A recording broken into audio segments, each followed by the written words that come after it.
In German, there's this one verb that's like a Swiss Army knife for conversations. Seriously. It can mean you're having something done, you're allowing something to happen, or you're just leaving something alone.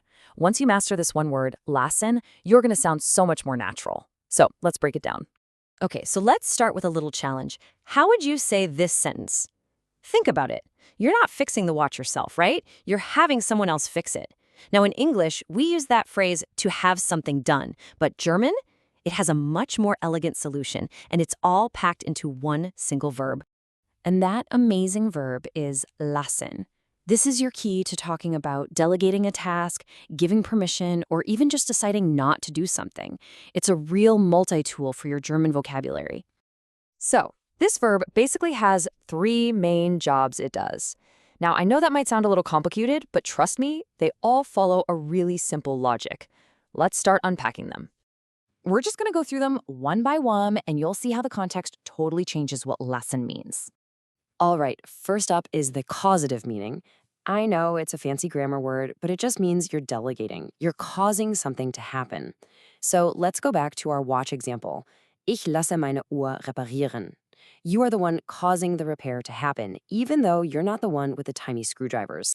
Second, lassen is all about permission. In this sentence here, sie lässt die Kinder länger schlafen, she isn't making them sleep. She's just allowing it. She's letting it happen. See how the exact same verb just shifted from to have something done to let something happen? It's all about the situation.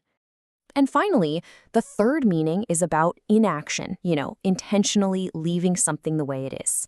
Ich lasse das Auto stehen literally means I leave the car standing. You're making an active choice not to move it. So there you have it, have, let, and leave, all from one super versatile verb. Okay, so we've got the meanings down. Now let's talk about the grammar. And I've got some great news for you. It follows a really predictable, easy-to-learn blueprint. The rule is super simple, and if you know German modal verbs, this is going to feel very familiar. The conjugated form of lassen, the part that changes, always sits in the second position in the sentence.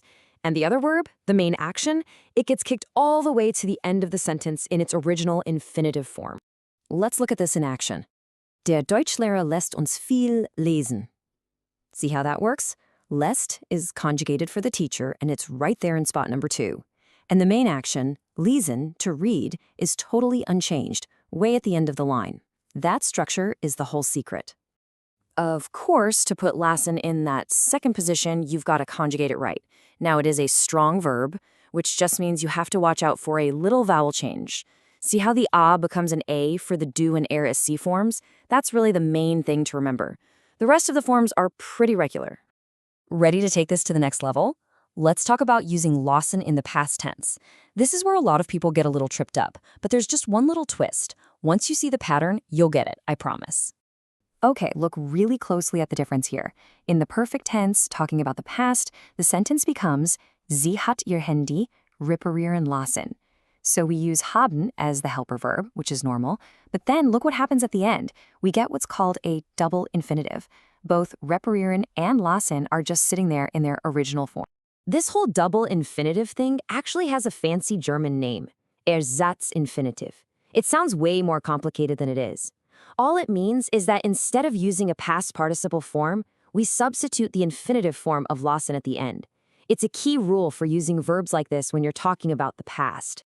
Phew, we've covered a lot of ground, right? So let's boil all this down into a simple toolkit, a little cheat sheet you can start using to speak more confidently, like right away. So, to wrap it all up, first, remember those 3 core meanings, have, let, or leave. In any simple sentence, lassen is your verb in position 2, and it kicks the action verb to the very end.